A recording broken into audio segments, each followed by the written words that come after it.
Time out station ni lah handphone boleh jatuh. Try juga cari kedai dekat area Bangi ni. Tapi kebanyakan kedai, semua kena tinggal.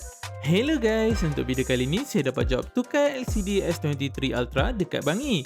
Untuk jawab kali ni, customer ni pilih screen original. Customer ni sebenarnya outstation daripada Johor. Tapi semalam boleh pula handphone jatuh. Isnin ni dah nak kena pakai. Handphone pula sebaru dah tak nampak. Kadang-kadang boleh touch, kadang-kadang tak boleh touch. Bila dia PM Zufik, dia tanya boleh buat daripada depan ke tak?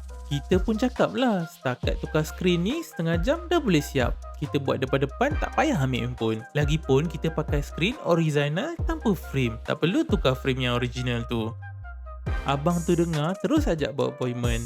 So korang pun kalau ada masalah dengan handphone korang, nak repair secara face to face, nak datang Bangi boleh, nak buat bergerak pun boleh, nak bayar bulan-bulan sampai 24 bulan pun boleh, korang PM je kita set appointment.